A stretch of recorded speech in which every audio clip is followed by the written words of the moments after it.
महिलाएं एक दूसरे से पूछती हैं इस बार करवा चौथ पे क्या दिलाया, इस बार एनिवर्सरी पे क्या दिलाया।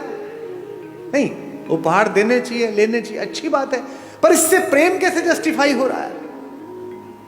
कोई ज्योतिषी बता सकता है कि इस वाली शादी में इतने कैरेट का हीरा दे दो, इसके बाद तलाक नहीं होगा? बता सकता है? नहीं बता सकता। लेकिन अगर माओ ने बेटियों में संस्कार डाले हों कि जिस घर जा रही हो उस घर में जो मां है वो भी मां ही है, अगर पिताओं ने पुत्रों में संस्कार डाले हों कि जिसकी बेटी इस घर में आ रही है उसका उतना ही अधिकार है जितना तेरा इस घर पर अधिकार है, तो हीरे की जरूरत ही नहीं है, घर ही अयोध्या बन जाएगा।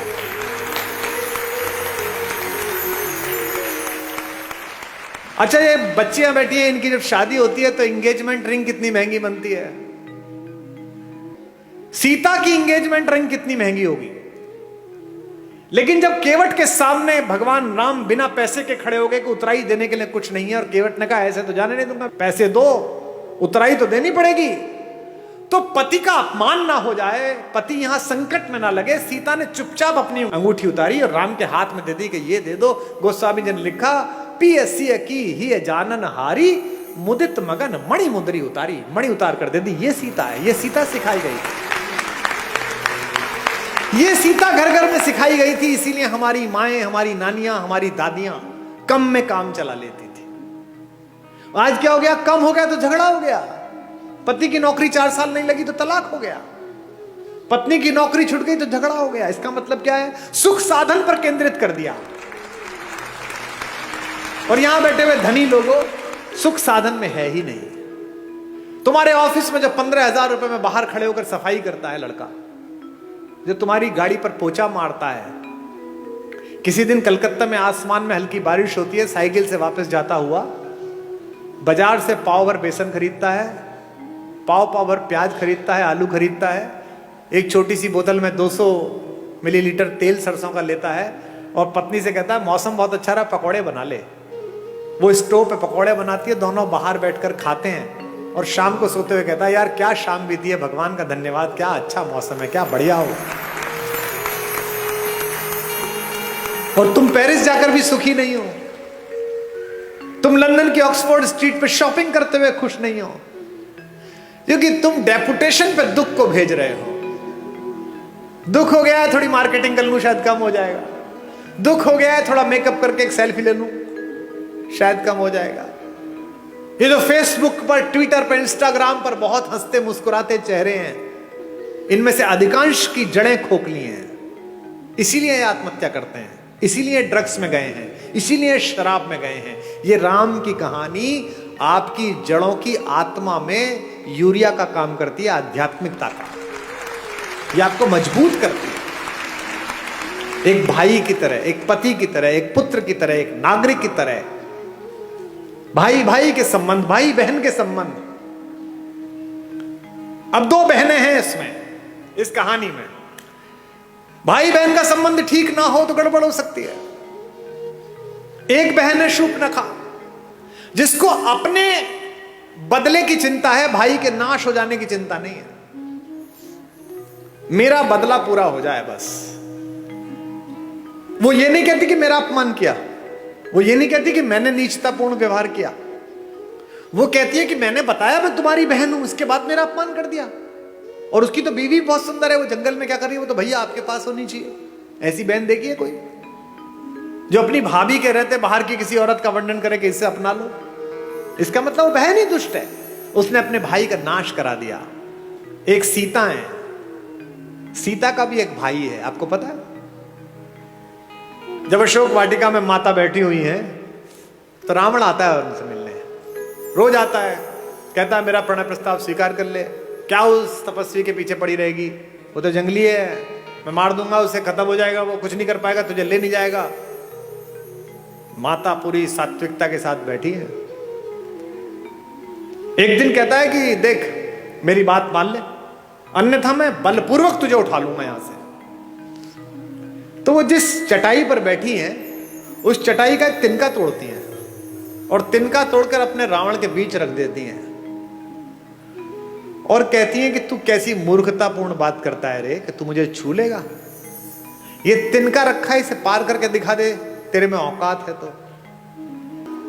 एक वैज्ञानिक सोच वाली युवती ने मुझसे पूछा कि क्या कुमार विश्वास जी, आप भी कैसी पोंगा पंडितों वाली मूर्खतापूर्ण बातों की समर्थन करते हो? जो कैलाश पर्वत को उठा लेता हो तो तिनका नहीं उठा पाएगा। ऐसा क्या सीता में मनोबल आ गया तिनके को देख? अब मैं जो बात कह रहा हूं उसको बहनें सुने। एक लड़की अपने पति के साथ भी इतना सुरक्षित अनुभव नहीं करती इतना भाई के साथ करती है। क्यों? सीता भूमि से पैदा हुई है, सीता का नाम है भूमिजा, और तिनका भूमि से पैदा हुआ है। संस्कृत में उसे कहते हैं भूमिज। वो तिनका नहीं है, वो सीता का भाई है। सीता कहती है मेरे इस भाई से निपट ले, पति से तो बाद में निपटना, वो तो बाद में आ जाएगा, पहले इस भाई से निपट।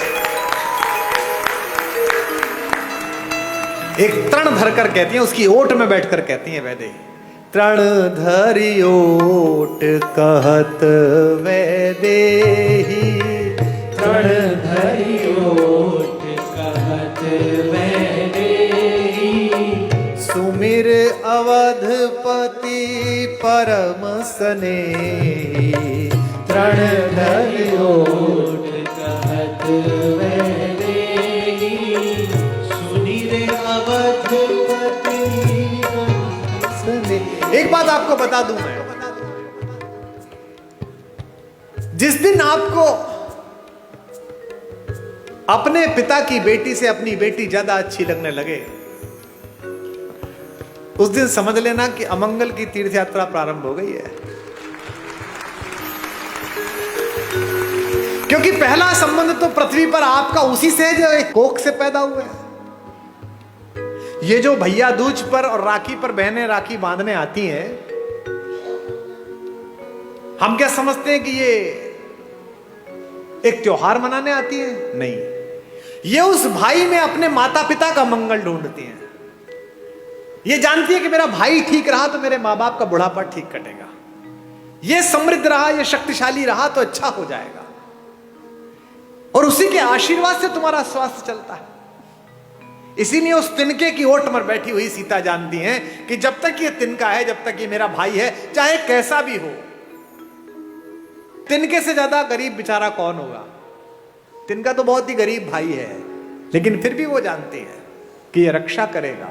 इसलिए इस पूरे पारिवारिक प्रतिष्ठान में, राम कथा में, एक एक प्रतीक शास्त्र ऐसा है जो आपको आपके पारिवारिक मूल्यों के साथ जिंदा रख सकता है।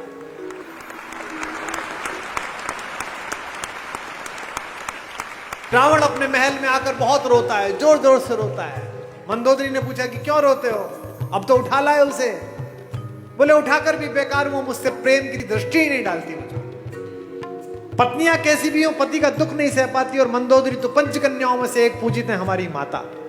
माता मंदोदरी ने कहा कि अच्छा, बात तो दुष्टतापूर्ण है, पर तुम्हें कष्ट ना हो इसके लिए तुम्हें एक सलाह दे रही हूं। तुम तो मायावी हो, एक काम करो, कल राम का रूप बना के उसके सामने जाना, वो राम समझ के तुम्हें प्रेम कर लेगी। इस पर रावण और फूट फूट कर रोने लगा। उसने कहा अब क्या हुआ? बोले ये प्रयास 4-5 बार कर चुका हूं, पर जैसे ही राम का रूप धारण करता हूं, मुझे तुम्हारे अतिरिक्त दुनिया की प्रत्येक स्त्री अपनी बहन दिखाई नहीं देने लगती है, अपनी मां दिखाई देती है। तो राम कैसे नजर आते हैं अगर आपकी दृष्टि में उतरते हैं? उनके चरणों में ही सुख के चारों धाम नजर आते हैं। उनके चरणों में ही सुख के चारों धाम नजर आते हैं। भावनाओं के और भक्ति के सब आयाम नजर आते हैं। भावनाओं के और भक्ति के सब आयाम नजर आते हैं। मन के चित्रकूट से लेकर आशाओं की अवधपुरी तक, मन के चित्रकूट से लेकर आशाओं की अवधपुरी जिधर नजर जाती है मुझको, जिधर नजर जाती है मुझको, केवल राम नजर आते हैं। जिधर नजर जाती है मुझको, केवल राम नजर आते हैं। तुझ में राम नजर आते हैं, तुझ में राम नजर आते हैं। तुझ में राम नजर आते हैं, तुझ में